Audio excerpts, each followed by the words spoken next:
పవన్ కళ్యాణ్ ఎక్కడ పోయినా నాకు అర్థం కావటంలే. మద్యపాన ప్రియులకు ద్రోహం చేస్తున్నావు జగన్ అని చెప్పినటువంటి పవన్ కళ్యాణ్ ఏమైందో నాకు అర్థం కావటంలే. ఆ రోజు ఆయన అంతగా పట్టుకున్నాడు గవర్నమెంట్ మద్యం అమ్ముతూ ఉంటే. ఈ రోజు ఇంత పెద్ద ఎత్తున దొరుకుతుందంటే ఎక్కడే కానీ మాట్లాడటం లేదు. అది ఏం రీజన్సో ఏందో, కొంతమంది ఏదో ఇచ్చినారంటారు, మెయింటైన్ చేసుకుంటాను అంటున్నారు. కానీ హౌ ఫార్ మనకు అది దాని గురించి నేను లోతుగా, కానీ డెఫినెట్ గా దీని గురించి ఖచ్చితంగా సిబిఐ ఎంక్వైరీ చేయాలి.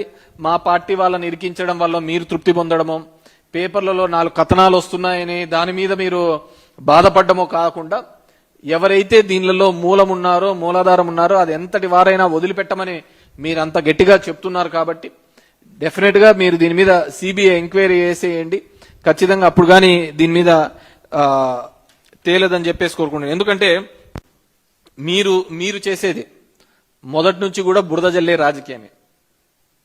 మా పార్టీ అతను రాజశేఖర రెడ్డి కావచ్చు, జగన్మోహన్ రెడ్డి కావచ్చు, మొండోడు కాబట్టి నిలబన్నారయ్యా. లేకుంటే మీరు చేసే పనులకు ఎవడైనా కానీ బిచ్చాన్ని ఎత్తుకొని పోవాల్సిందే. ఎన్టీఆర్ లాంటి వాళ్ళే మీరు నాశనం చేసి పెట్టరే. స్త్రీలోలుడని, లక్ష్మీభారతుడని, అది ఇది అని చెప్పేసి ఎన్నేమో చెప్పి కథనాలు చెప్పేసి ఇదే పేపర్లలో వచ్చినట్టువే కదా, ఇదే కథనాలు వచ్చినట్టు కదా.